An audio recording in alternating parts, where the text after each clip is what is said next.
Hey guys, Andrew here, and today I'm finally going to be showing you how to play your first note on the saxophone. This video is going to be in 3 parts. The first part, I'm going to be showing you how to properly put the saxophone together, that way you don't hurt it. And the second part, I'm going to be showing you how to make noises on the saxophone mouthpiece, how to hold the saxophone, what fingering you need to use, and I'm also going to be telling you some of the reasons that you may not be playing it correctly, that way you can go ahead and fix it in the beginning.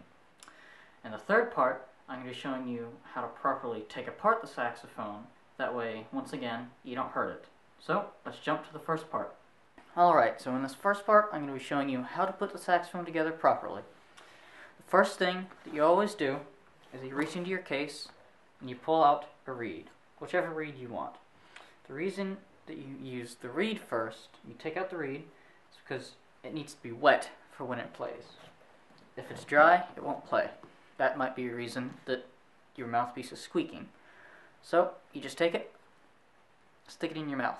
Normally you would keep it in your mouth while you're putting your saxophone together, but I have to talk, so I'm going to be taking it out. But you get the basic idea.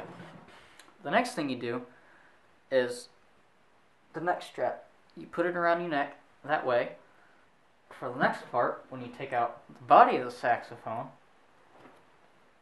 you can just put it directly onto the neck strap. You can see this little ring here. This, you take the neck strap, the hook on it, and it just goes through like that. That way, it can just kind of hang, and it won't fall and break. It's quite nifty. Let's see here. So, for the next part, you can take the neck, stick it into the top. Now, if you're having a little bit of trouble with this, once again, let's get it up close of this thing right here. You can see there is a little screw right here at the top. This is the neck adjustment screw. If you unscrew this, it kind of loosens the neck just a little bit, so that when you slide it, you want to push straight down, it just slides right in. Then you tighten that and the neck doesn't start spinning around when you're trying to play. Okay, so for the third part, the last thing, the mouthpiece. It's very simple. You just take it out of its cap, and you take the ligature off. Now what you do, the reed should be nice and wet by now. So you put the flat part of the reed onto the flat part of the mouthpiece. Just lays right on. And then this is the way that I check to make sure that it's in the right place. When you push down on the reed, it bends and it touches the top of the mouthpiece. Because at the very tip, you can, if you look at it closely, it doesn't touch, and it's not supposed to. If you take it and you just kind of push on it, it bends just a little bit, and when you look at it, you want to see that it is that the tip of the reed is touching the very tip of the mouthpiece. Once it's there, you know it's in the proper place. You just take the ligature, slide it right onto the mouthpiece, and tighten it. And that way, the mouthpiece is all put together. Alright, so you got the saxophone put together correctly. You got the mouthpiece. Now how do you play it? Well, it's actually quite simple. First, you're going to have the reed facing down towards the floor. When you put it in your mouth, you're going to put the mouthpiece about 3/4 of an inch into your mouth. This can vary a little bit from person to person, but it is always right near 3/4 of an inch. What you're going to do is your top teeth are going to be on top of the mouthpiece, on the hard part. That just gives it a little bit of stability. Then you're going to take your bottom lip and kind of curl it just a little bit over your bottom teeth, because you don't want your bottom teeth touching the reed. You do want your top teeth touching the top of the mouthpiece. You don't want your bottom teeth to be touching the reed. So your lip just kind of curls a little bit just to give it a little bit of a cushion. And what you're going to be doing is your bottom lip is going to be putting a little bit of pressure onto the reed. Not a whole lot, just enough to keep it stable so that it doesn't move around.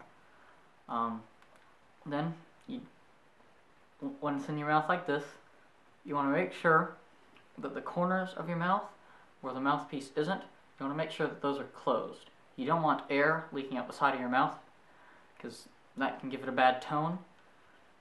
You just want to go ahead and right in the beginning squash all bad habits.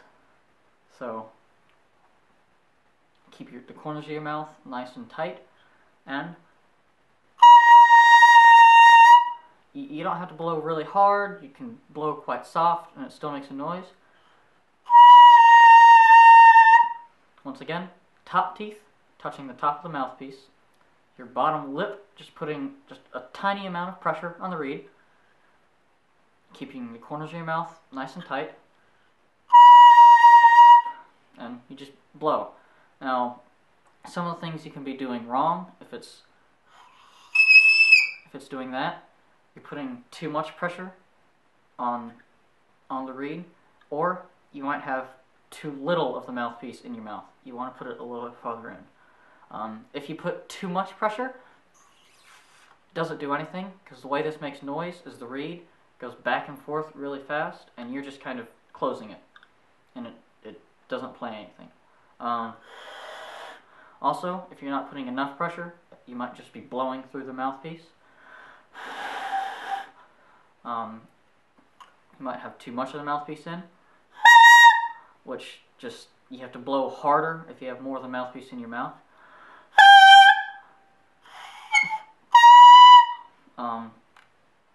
Your jaw might be too loose. Just, once again, top teeth on top of the mouthpiece, your bottom lip putting a little bit of pressure, and the sides of your mouth nice and closed. Once you can play on the mouthpiece, then you can take the mouthpiece, put it on the saxophone, and now you can get ready to play your first note. But of course, how do you hold the saxophone? Well, there are two ways when you're sitting down. The first way, let me zoom out real quick, is straight up and down. Your legs are parted just a little bit. The saxophone is just kind of right in between. You don't want the saxophone to be resting on the chair. You want to be holding it up with your thumb. That's what the thumb rest is for. Supporting it, you want to have the neck strap adjusted to a comfortable angle. Or the second way, and this is the way that I do it, I was taught that this looks just a little bit more professional, is over to the side.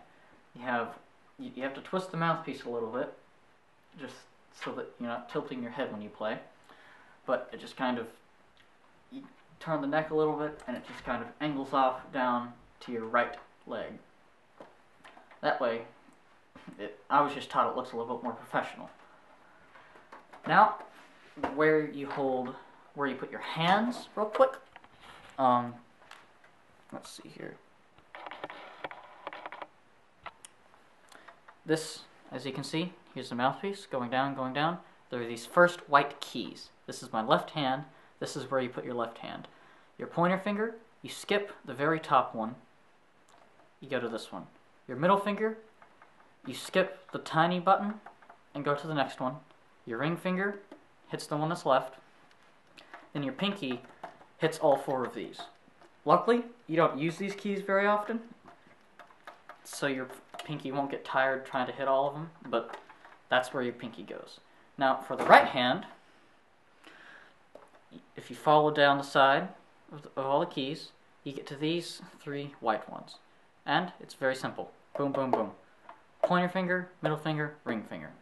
And also, again, your pinky hits these. And your thumbs, just real quick, your right thumb goes under the thumb rest. It helps support it. Your left thumb, so you can see here, there's this one part, this is the thumb rest, one of them. Your thumb, most of the time, will just be sitting on this.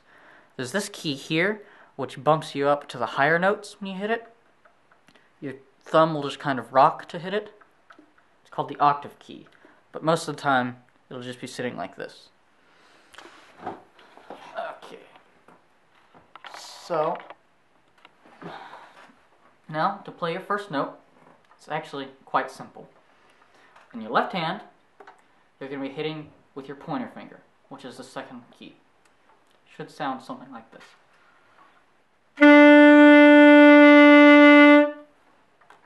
Once again, you're just doing the same thing with your mouth on the mouthpiece as you were when you were just playing the mouthpiece itself, but this time you're pressing this one key.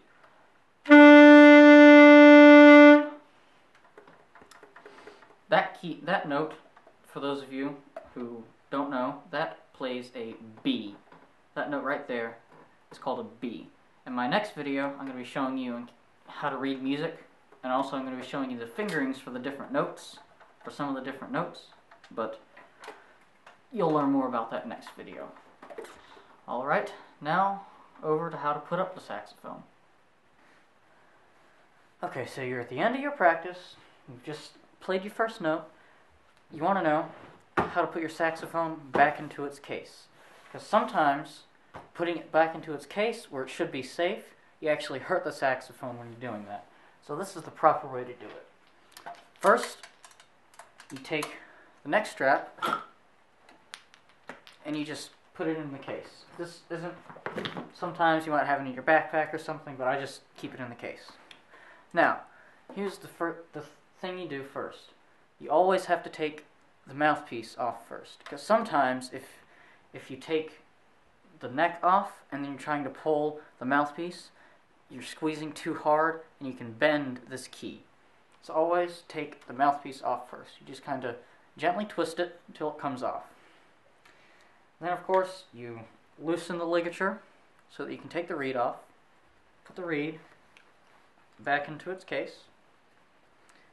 Then you can put the reed case up. Most of the time your mouthpiece came with this thing. It's either your mouthpiece or your ligature did. It's a mouthpiece cap. Makes a nice, safe place for you to store your mouthpiece, so if you drop it, it doesn't chip the end of the mouthpiece. Because that's a big bummer when that happens, especially if you have an expensive mouthpiece. Okay, so next, you loosen the neck adjustment screw. You want to pull straight up. You don't want to try to bend it out.